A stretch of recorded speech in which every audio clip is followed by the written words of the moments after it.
తెల్లారి లేస్తే ప్రతి వేదిక మీద ప్రతి సందర్భంలోనూ చంద్రబాబు చాలా సాధారణంగా మర్చిపోకుండా మరీ చెప్తున్న డైలాగ్ ఒకటి ఉంది కదా, అరాచకాలు చేసే వ్యక్తులకి శాశ్వతంగా ఓట్లేసే పరిస్థితి రాకూడదు. ఏ ఎన్నిక వచ్చినా ఎన్డీఏకి పట్టం కడితే అభివృద్ధి జరగతానే ఉంటుంది.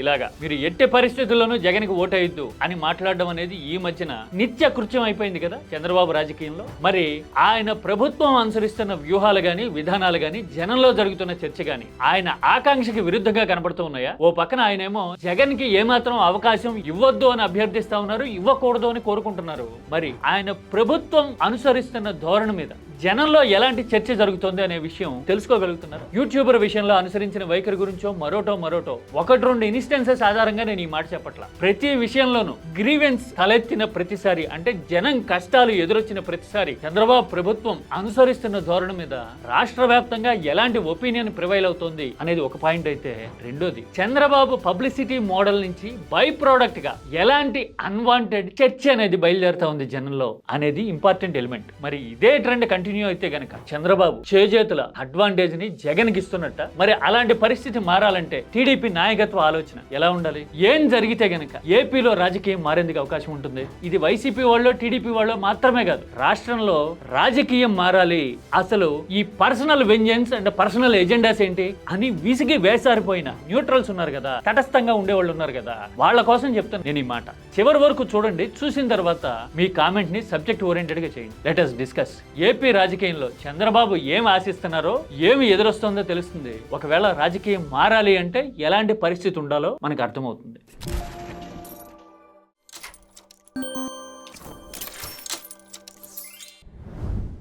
ఏపీ రాజకీయంలో చంద్రబాబు అనుసరిస్తున్న ధోరణిలో రెండే కనపడుతూ ఉన్నాయి కదా.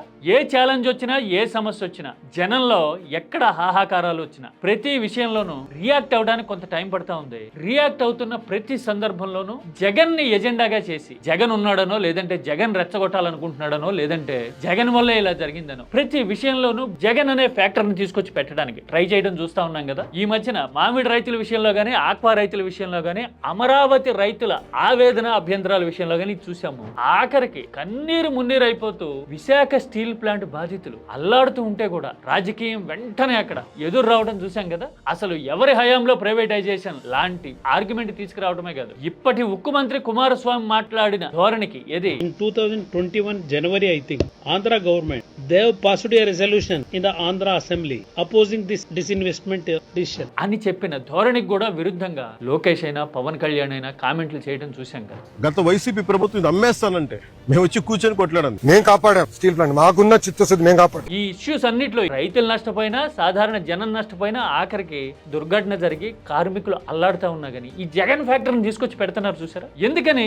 జగన్ మీద ఏదో రకంగా నెగిటివిటీ కల్పించాలి, తట్టి లేపాలి అనే ఉద్దేశంతో జగన్ ని తీసుకురావడం వల్ల ఈ ఆవేదన పెరుగుతున్న కొద్దీ జగన్ కి రిలవెన్స్ తీసుకొస్తున్నట్టు కాదు. ఎందుకని ఆలోచించట్లే ఈ విషయం? అంతెందుకు, విజయవాడలో ఇద్దరు కుర్రాళ్ళు, సాయి కృష్ణ, క్రాంతి, ఆ విషయంలో కూడా అంతే కదా. బాధిత కుటుంబాల ఆవేదనని, కన్నీటిని అడ్రస్ చేయడము, సిస్టమ్ లో బయటపడిన ఫ్లాస్ ని ఎలా ఫిక్స్ చేయాలనే విషయం మీద కమిటెడ్ గా దృష్టి పెడితే సరిపోతుందేమో అనిపించే దానికి రాజకీయంగా ప్రత్యర్థికి బలం ఇచ్చేలాగా టీడీపీ నాయకత్వం వ్యవహరించడాన్ని రాష్ట్రం మొత్తం చూసింది కదా. పైగా సామాజికంగా వైబ్రెంట్ గా ఉండే కమ్యూనిటీ ఈక్వేషన్ ఉన్న టైంలో కూడా ఇలా చేయడం దేనికి సంకేతం? అంటే చేతిలో మీడియా ఉంది కాబట్టి 90% వాళ్ళు మన వైపే ఉంటారు కాబట్టి ఏదో రకంగా బుల్డోజ్ చేయగలుగుతాం అని అనుకుంటున్నారా? ఇదంతా ఒక ఆస్పెక్ట్. ఇంకో పక్కన చంద్రబాబు ఈ మధ్యన క్షేత్రస్థాయి పర్యటనలో అంటూ వెళ్తూ ఉన్నారు కదా. 1వ తారీఖున పేదలతో మమేకం కావడం అనే ఎపిసోడ్స్ ఎలాగో ఉంటాయి ఇందులో. ఇలాంటి క్షేత్రస్థాయి పర్యటనలో ఆయన రియాక్షన్స్ మీద సగటు జనంలో, దట్టు జెన్జీ లాంటి కొత్త పిల్లల్లో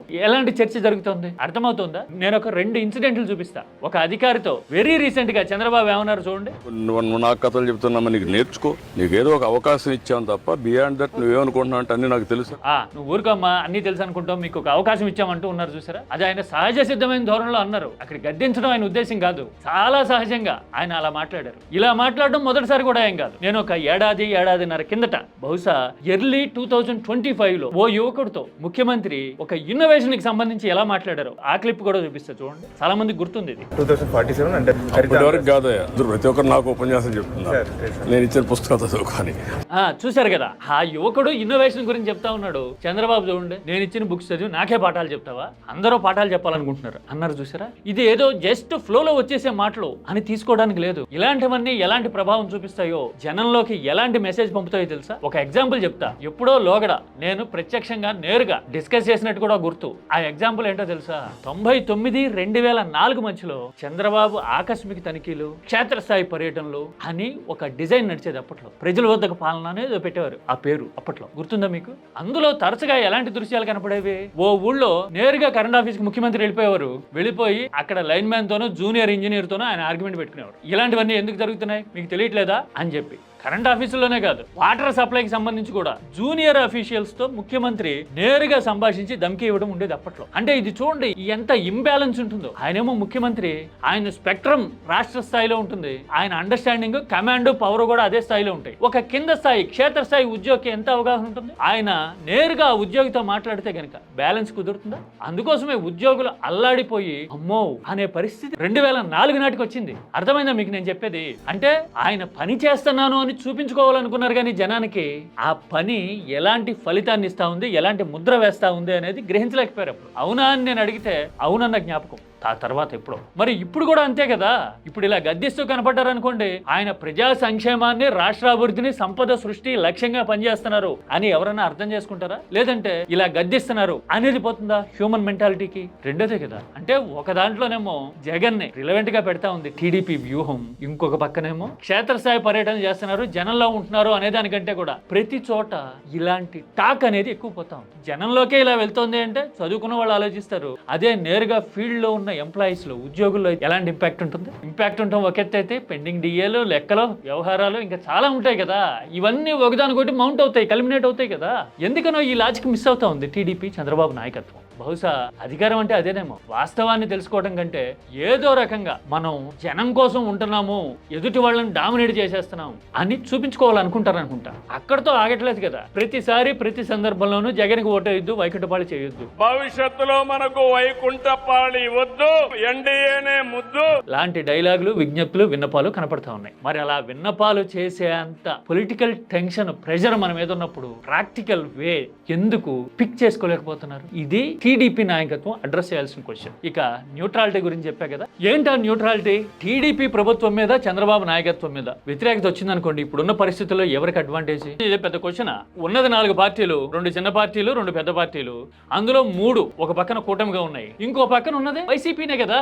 అంటే కూటమి మీద వ్యతిరేకత అంటే నేరుగా అటు నుంచి వచ్చి ఇటు పడుతుంది, ఆ చేప ఇటు దూకుతుంది, అంతే కదా. మరి ఆటోమేటిక్ గా బలం జగన్కి పోతా ఉంది.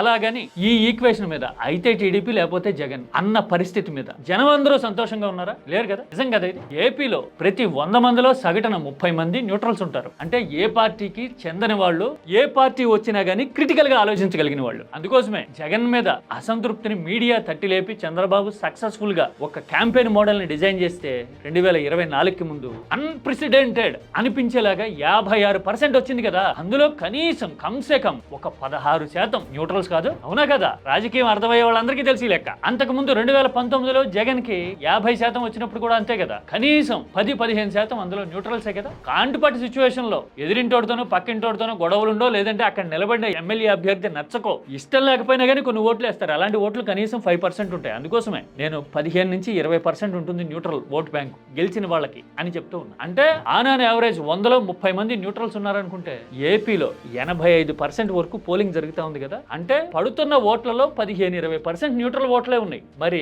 ఈ 15-20% కి తోడు ఓటింగ్ పర్సెంటేజ్ ని పెంచగలిగితే గనక, న్యూట్రల్స్ అనే వాళ్ళు 30% ఉన్నారు అనుకుంటే గనక రాజకీయం ఎంత ప్రభావవంతంగా ఉంటుంది. ఇప్పుడు గనక ఏపీలో అసలు ప్రోగ్రెస్ ఏంటి, పబ్లిక్ పార్టిసిపేషన్ అంటే ఏంటి, ఎంతసేపు వెంజెన్స్ అయినా వీళ్ళు వాళ్ళని కొట్టా, వాళ్ళని వీళ్ళని కొట్టా, బూతులు తిట్టా, మరి వాళ్ళు తిట్టలేదా అని చెప్పి ఎదుటోళ్ళ మీదకి నెట్ట. ఇంతేనా? పుష్కర కాలం అయింది, 12 ఏళ్ళు దాటిన తర్వాత కూడా రాజధాని ఎక్కడో తడువుకునే పరిస్థితిలోనే ఉన్నామా?